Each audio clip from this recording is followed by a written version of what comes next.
I'm Harrison Graham. Here's today's Bears Now rundown. Jaylon Johnson, does he want to stay in Chicago? He sounded off on that in the last day or so. An NFL insider says the Bears should keep Justin Fields. He gives his reasons why.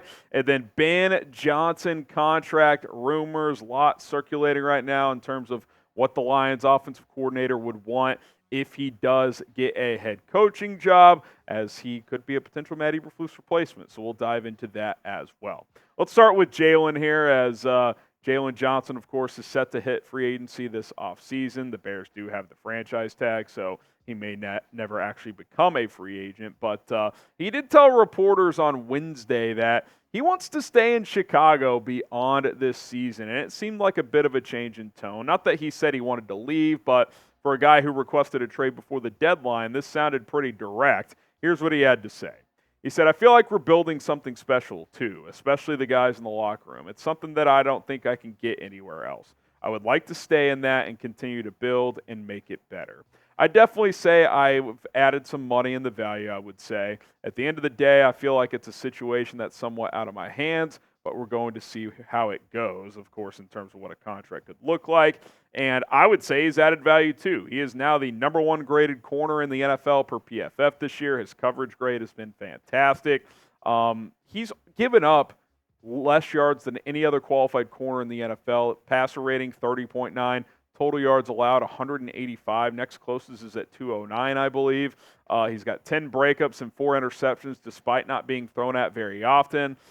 You've got to prioritize keeping this guy. It's very clear. Before the deadline when there were contract negotiations, I was saying, get it done, get it done, get it done.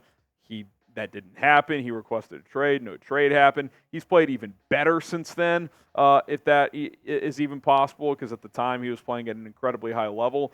I mean, the guy's locked down. He just doesn't give up plays. I mean, it really is incredible the season he's having for the Chicago Bears. And, yeah, it's probably going to cost you a little more than it would have had you gotten it done at the deadline. But at the end of the day, you got plenty of cap space. This is a young player you need to keep.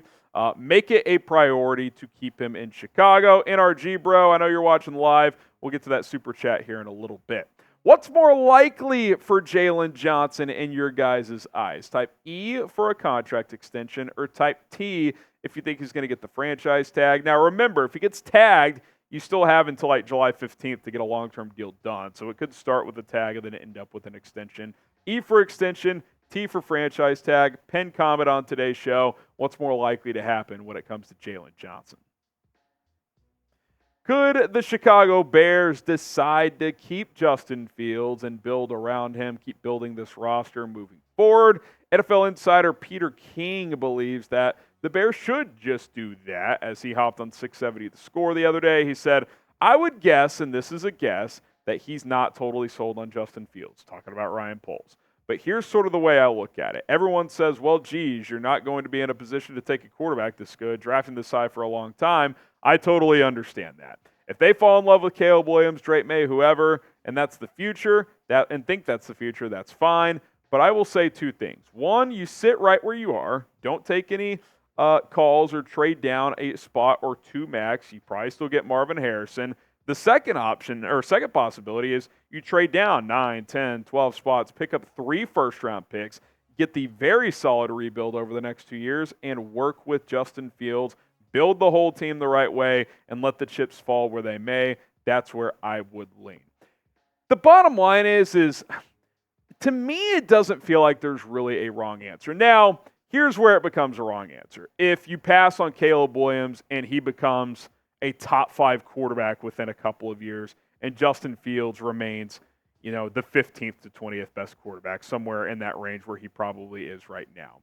But on the flip side, if you are getting 3 first-round picks, maybe a franchise type of player like you did with DJ Moore last year, that's still not a bad avenue, even if Fields doesn't get to elite status, because you could go QB in 25 or 26 if you decide to not keep Fields beyond that. So it's a tough call. I really do see the appeal on all sides of the fence here, and that's why coming up here in just a little bit, the way I see it, the Bears are going to have 3 options when it comes to this draft and the quarterback position, assuming they do end up with the number 1 pick, but really even applies with the number 2 pick as well, which they're almost certainly going to, at least worst case scenario, be a top 2 pick. So stay tuned for that. We're going to get to that in just a second, but do have to spend a moment to talk about our sponsor, PrizePicks. Shout out to PrizePicks for sponsoring today's show. I've been racking up the money with PrizePicks all football season long. I've started doing it with the NBA being here too on a nightly basis. I'm playing PrizePicks, just firing entries away, 2 to 6 players, and taking more or less on their stat projections. The more players you do, the more bang for your buck you get. Little 2 quarterback entry here for this Bears-Cardinals game. I like both to go more than on the passing yards. It's going to be a nice, clean day in Chicago, 50s and sunny. Weather should not be an issue for these quarterbacks. So give me the more than 212.5 for Justin, 223.5 for Kyler. 10 to win 30 there. Like the value. PrizePicks.com/CLNS. Use our code CLNS to get a deposit match up to $100. Celebrities like Meek Mill, the rapper, plays PrizePicks. Andrew Schultz, the comedian, several others play as well. PrizePicks.com/CLNS. Use our code CLNS to get that deposit match up to $100. Link is in the comments and in the description. Okay, Bears option number 1 when it comes to the draft. Trade Justin Fields. I think you get a second-round pick, potentially more. Draft a QB early, whether it's the first or second pick, Caleb Williams, Drake Maye, and then add a second quality player with your own first-round pick. You could also trade that pick as well. But option number 1 essentially is trade Fields, draft his replacement with the number 1 or number 2 pick wherever you sit. Option number 2, draft Marvin Harrison Jr. either at number 1 or trade down a spot or 2, like Peter King said. Then add a second quality player with your own first-round pick or trade that pick to try and get more assets. So keep Fields, draft Marvin, trade down from your other pick to get more capital. Maybe you get a future first and a second, something like that, to rack up more capital if you are Ryan Poles. And then you have option number 3. Trade down from the number 1 overall pick for a haul, so trade down beyond Marvin Harrison range, somewhere between the 7th and 12th pick. For example, add multiple quality players both this year and next in the draft with all this capital that you're getting, and then you still have extra picks moving forward as well. So it's really just, to me, the bottom line is this. What is Ryan Poles' evaluation of Justin Fields at this point, and what is his evaluation of Caleb Williams and Drake Maye? If he has very high grades in Williams and Maye and he's not sold on Fields, he's probably going with option number 1, trading Fields, drafting a quarterback. If he's somewhere in between, maybe he sticks with number 2, still wants to get Marvin Harrison to pair with Justin and DJ. If he's like, I don't love Justin, but I don't love the top of this draft either for whatever reason, you do option number 3 here, trade down further, and you just get a haul of picks. So very interested to see where it goes. It feels like it's really one of those 3 scenarios when it comes down to it for Ryan Poles and the Bears. Now, what would you do with Justin Fields? Put your GM cap on. You trading him, you keeping him. What say you? Type T for trade, type K for keep. Get your votes in the comments. And again, we don't have to yell at each other. There's fair points to be made on both sides. T for trade, K for keep. Let us know when it comes to Fields. Let's get to some Ben Johnson rumors. The Lions offensive coordinator, who's a very hot name. The Panthers wanted him last year. He turned it down. Report from Josina Anderson earlier today came in saying that Ben Johnson wants $15 million per year. Here's what she had to say, and then we'll have a little rebuttal from somebody. She says, I'm told personnel around the league are discussing their awareness that some owners have been told that Lions offensive coordinator Ben Johnson's asking price is at least or around $15 million per year for a head coaching job. Now, Richmond Flowers, we had to look into this. He's actually a sports agent, and it would appear Ben Johnson's agent as well. He represents other coaches and execs around the league, said this. I'm told personnel around the league are discussing their awareness that there is no asking price for demand, and this tweet is 100% false and irresponsible reporting per source. And I tend to agree with Flowers here, not to, poke holes in Josina's reporting. She obviously gets a lot of scoops, but $15 million per year is a wild price for a first-time head coach. I know that, prices are only going up and up. I don't know what Matt Eberflus makes, but I'm pretty sure it's less than $10 million per year. So I don't think Ben Johnson's getting $15 million per year. There's a few coaches that make big time money like that. I think Belichick's at like $20 million with the Patriots, for example.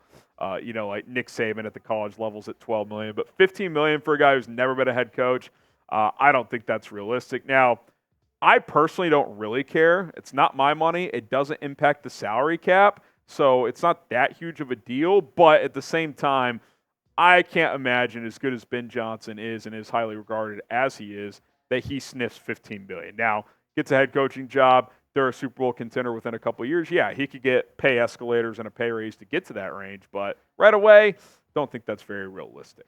All right, do not miss out. We got a busy Bears offseason ahead here, and we're going to cover it all here on Chicago Bears Now. So be sure to subscribe, turn on that notification bell, and select all. That way you are notified when we publish a video. Appreciate all the love and support we've gotten already. Don't miss out. We're 100% free here at Bears Now.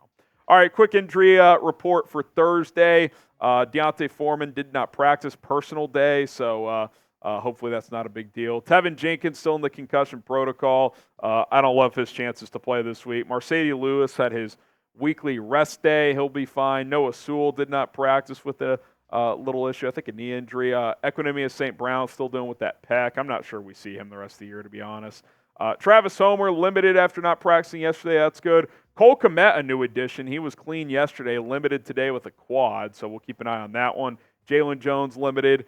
Darnell Mooney, after being sick yesterday, returned today, full participant. DeMarcus Walker dealing with a little leg issue. He was DNP yesterday, but practiced in full today, so he appears to be ready to go. Obviously, you got the Cardinals coming to town this weekend, and I think the Bears are 4.5-point favorites. And while it's a slim chance their playoff hopes are still technically alive, if they win out, they roughly have about a 10% chance of making the postseason. So for now, I still think it's best, or you should at least be cheering for wins for the Bears, but also not going to be against you if you're on Team Tank at this point.